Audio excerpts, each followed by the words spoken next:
Memberi diri seringkali dikonotasikan sebagai sebuah tindakan dari seseorang untuk melayani atau berkorban atau melakukan sebuah bantuan untuk orang lain, atau memberi diri untuk berkecimpung di dalam sebuah pelayanan sosial, melakukan karya-karya, tindakan-tindakan, aksi-aksi sosial buat banyak orang.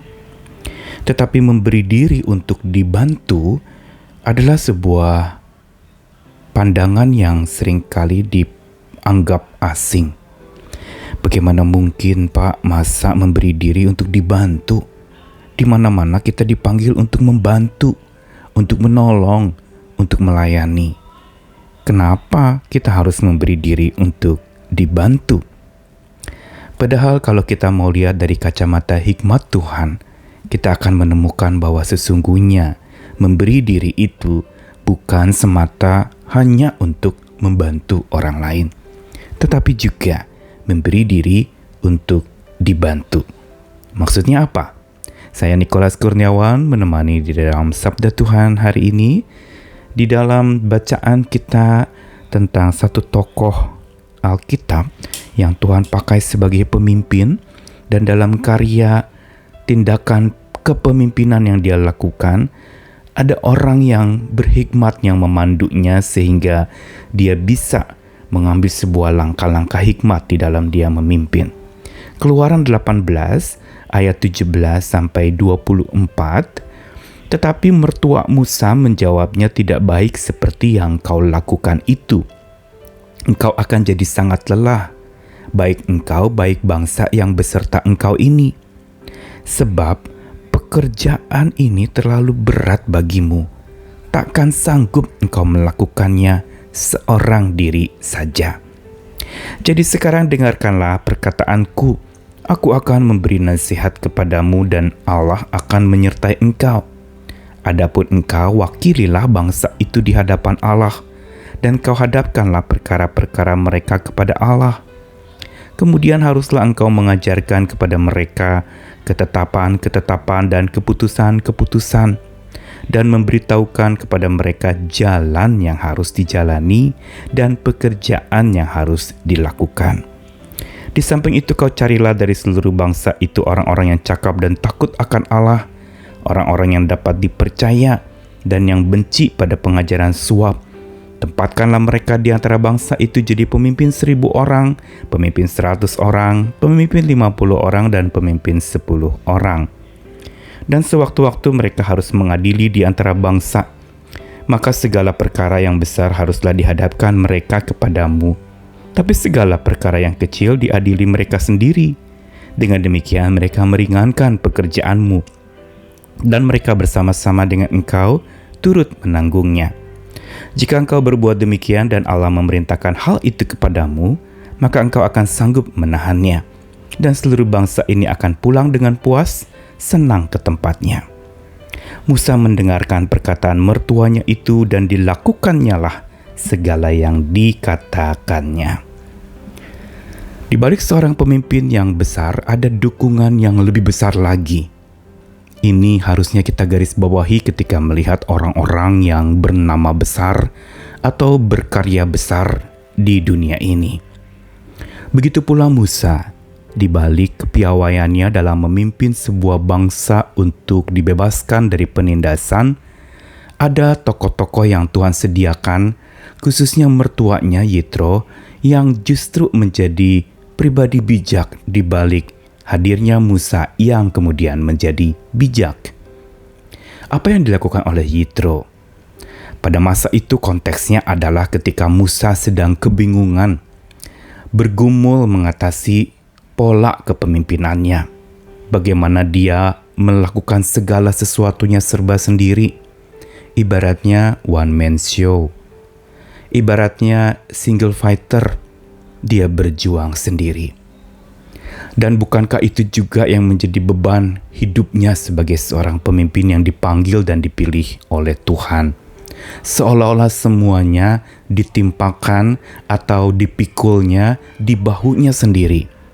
tanpa melihat bahwa sesungguhnya Tuhan menyediakan banyak bahu, yaitu orang-orang di sekitarnya, yang melalui mereka Tuhan akan menyatakan pertolongannya.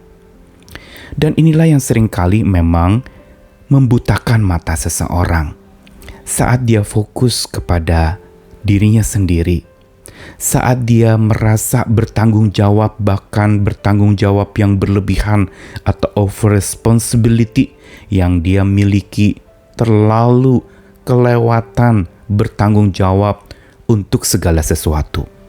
Dan tentu saja ini akan melelahkan. Selain melelahkan juga, over responsibility itu menyebabkan orang menjadi justru akan mudah mengeluh, mengalami berbagai macam konflik karena merasa kerja sendiri. Dan hadirlah Yitro sebagai mertua yang bijak untuk Musa, mengingatkan bahwa apa yang Musa lakukan itu adalah sesuatu yang salah. Bukan salah pesan Tuhan yang mau disampaikan oleh Musa, tetapi metode atau cara kerja Musa di dalam memimpin orang Israel. Dan karena itu, Yitro justru memberikan sebuah pandangan, mengingatkan serta menegur Musa dengan mengatakan, takkan sanggup engkau melakukan seorang diri saja. Engkau akan menjadi lelah, dan ini terlalu berat buatmu. Pengingatan ini justru menyadarkan Musa mengubah paradigmanya yang tadinya berpusat kepada diri menjadi sadar tentang apa yang dia harus lakukan. Dan pada saat dimana memang dia tidak sanggup berjuang atau mengalami kelelahan sendiri, saat dia sedang tidak berdaya, saat dia kebingungan, saat itu sebenarnya Tuhan sedang menyadarkannya bahwa yang namanya menjadi pemimpin atau yang namanya melayani Tuhan itu berarti memberi diri yang lengkap. Apa artinya memberi diri yang lengkap? Memberi diri yang lengkap itu berarti memberi diri untuk rela membantu, sekaligus juga memberi diri untuk rela dibantu. Jangan lupa ketika seorang sudah ada di posisi tertentu, merasa segalanya dia bisa lakukan sendiri dan merasa dengan melakukan sendiri akan lebih cepat tanpa memandang rekan-rekan kerjanya yang lain atau orang lain atau sekitarnya, keluarganya atau sesamanya yang ditempatkan di sampingnya. Dia tidak memandangnya seolah-olah itu semua tanggung jawabnya sendiri. Dan memberi diri yang menjadi lengkap adalah memberi diri yang berangkat dari bijaksana yang dari Tuhan, yaitu memberi diri untuk sedia dibantu. Ini yang disadarkan oleh Yitro terhadap Musa, supaya Musa tidak berjuang sendiri. Dan saat ini kita ketika berhadapan dengan berbagai macam pergumulan, seringkali memang kita mau jadi pahlawan sendiri. Tapi sampai pada satu titik Tuhan bisa menegur kita dan menyadarkan kita bahwa kita tidak pernah bisa berjuang sendiri. Tidak ada kemandirian di dalam sebuah iman dalam arti mandiri yang justru melupakan Tuhan. Mandiri yang justru berjalan dengan hikmat diri sendiri. Bukan mandiri yang berjalan bersama dengan kekuatan Tuhan yang membuat dia berjalan sesungguhnya tidak sendiri, tapi bersama dengan Tuhan. Ini yang disadarkan oleh Yitro terhadap Musa.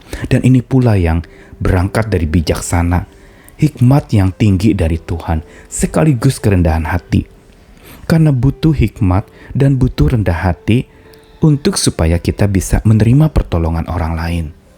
Untuk supaya kita bisa memberi diri bahwa saya sadar, saya rapuh, saya tidak berdaya, saya butuh pertolongan orang lain. Dan ini semua menyadarkan kepada kita betapa orang yang hidupnya bijaksana dan penuh dengan kerendahan hati, dia akan memberi diri secara lengkap. Pelajaran praktikum hikmat hari ini mau menuntun kita agar memberi diri yang lengkap kepada Tuhan.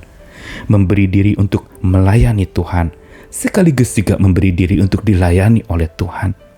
Memberi diri untuk menolong orang lain, tapi juga memberi diri untuk rela ditolong oleh orang lain. Tentu saja orang yang tepat yang mampu menolong kita, dan dengan bijak pula kita meminta pertolongan daripadanya. Karenanya sabda Tuhan hari ini mau mengajak kita untuk terus berhikmat, Berilah dirimu secara lengkap, membantu dan dibantu. Tuhan senantiasa menolong kita semangat lagi dan tetap berjuang dengan hikmat yang dari Tuhan. Amin.